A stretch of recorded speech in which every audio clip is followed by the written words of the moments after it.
Good morning, children. I had already given you the solution of exercise 1A till question number 11.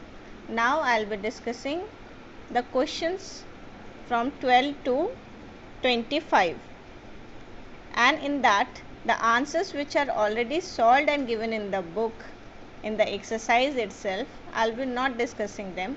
Only the answers which are not available, I will be discussing them.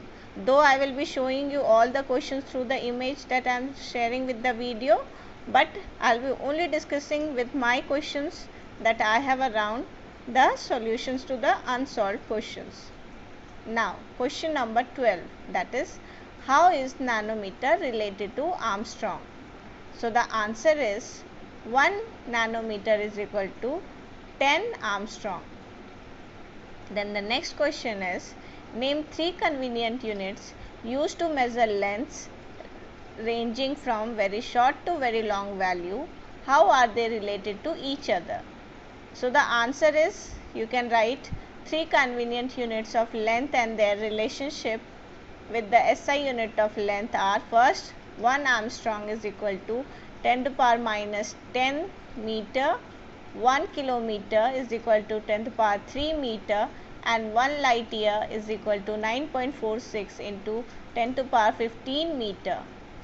Then the next question, question number 14, name the SI unit of mass and define it.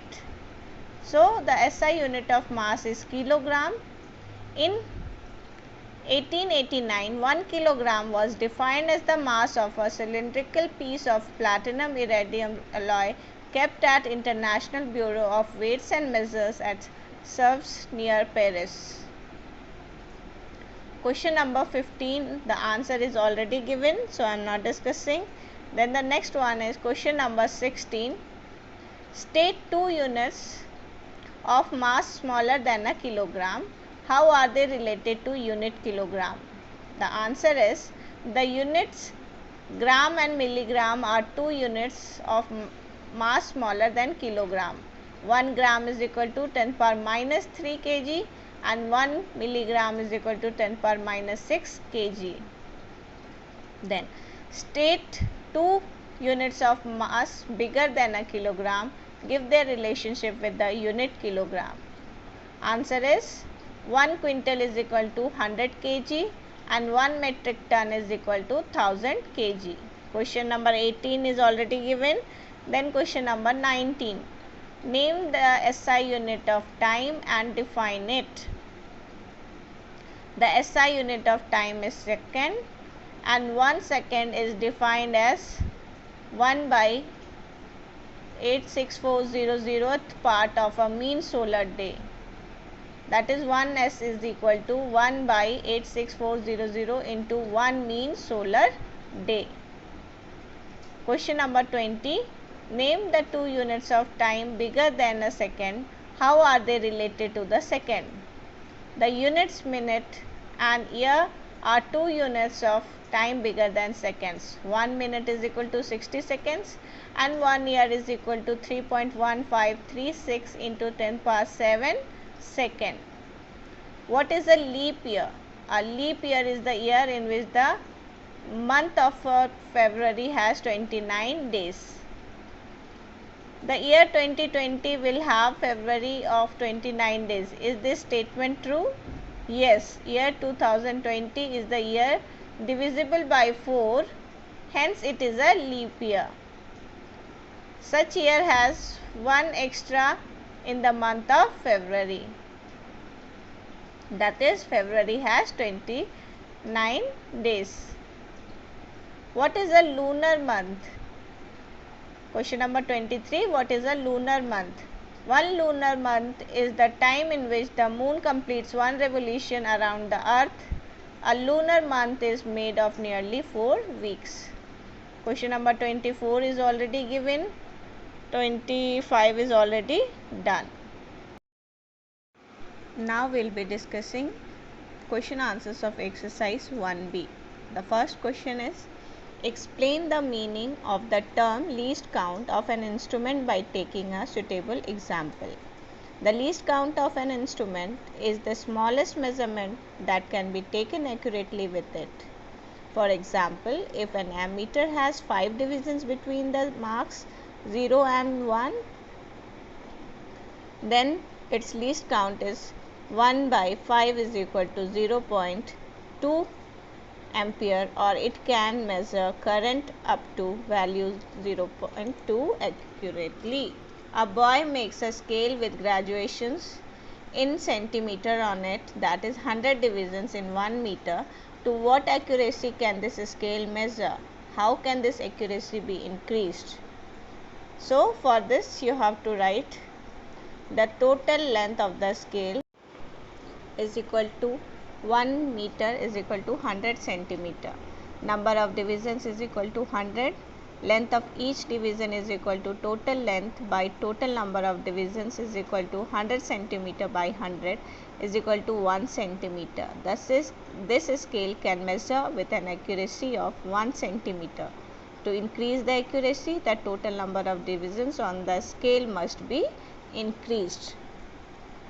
Then the next question is, a boy measures the length of a pencil by a meter rule and expresses it to be 2.6 centimeter. What is the least count of the meter rule? Can he write it as 2.60 centimeter? Answer is, the least count of a meter rule is 1 centimeter. The length cannot be expressed as 2.60 centimeter because a meter scale measures length correctly only up to 1 decimal place of a centimeter. Then the next question is, define the least count of a vernier caliper. How do you determine it? The answer is, the least count of the vernier caliper is equal to the difference between the values of one main scale division and one vernier scale division. Let n divisions on vernier calipers be of length equal to that of n minus 1 divisions on the main scale, and the value of one main scale division be x. Then value of n divisions on vernier is equal to n minus 1 into x. So least count is equal to x minus in bracket n minus 1 in bracket close x divided by n is equal to x by n. So LC is equal to value of one main scale division by total number of divisions on vernier caliper.